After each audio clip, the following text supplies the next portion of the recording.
Le golf où je travaillais avant était réservé aux membres.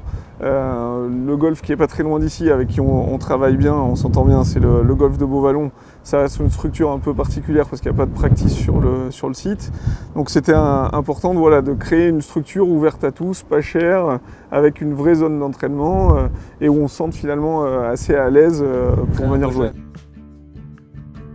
Donc le practice il fait 250 mètres de long sur 80 mètres de large. Et on a créé ce système de cibles pour qu'on puisse essayer de s'amuser en progressant.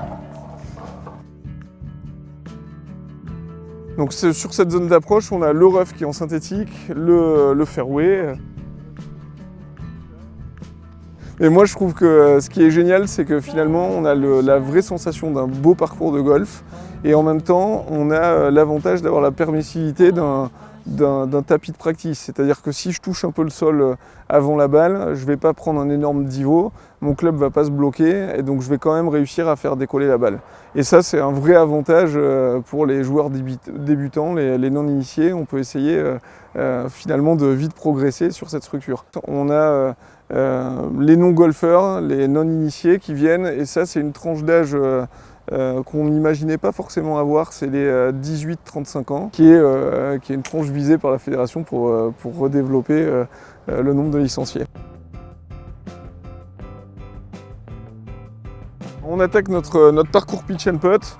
C'est des trous entre 35 mètres et 80 mètres pour le plus long, donc que des par 3.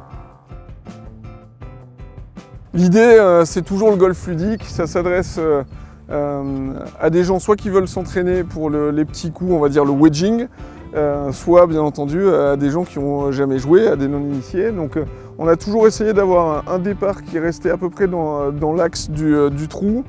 Jean-Claude a très bien travaillé sur les greens puisqu'il a créé quand même pas mal de pentes. Là on est sur le trou le plus facile du parcours, le trou numéro 1, mais vous verrez au fur et à mesure sur le parcours vous allez avoir des obstacles à passer, puis finalement les premières sensations de pression qu'on peut ressentir sur un vrai parcours.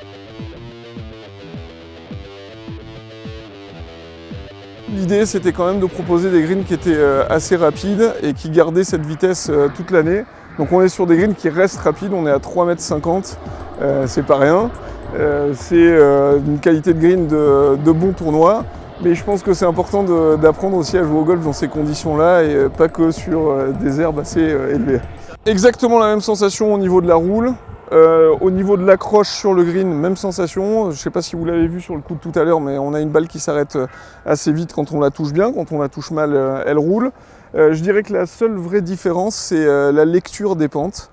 Parce qu'au final, on a une surface qui est parfaite. Donc du coup, c'est pas forcément évident de voir les pentes au début. Quand on parle de synthétique, il y a beaucoup de gens qui vous disent que c'est pas du golf. Bon, moi je trouve que ça s'en rapproche quand même beaucoup. Et si c'est pas du golf, c'est une autre façon de pratiquer le golf. C'est pas un golf naturel, mais c'est une autre façon de pratiquer le golf. Je trouve qu'on arrive à retrouver un petit peu la sensation qu'on a sur un vrai parcours. Je pense que dans le futur, c'est un produit et une façon de jouer le golf qui se rapproche quand même du naturel et qui a beaucoup d'avantages. Pas de produits phytosanitaires, pas d'eau. Pas de besoin d'eau, un entretien qui est quand même beaucoup plus léger qu'un golf classique. Moi je trouve que ce sont des avantages non négligeables.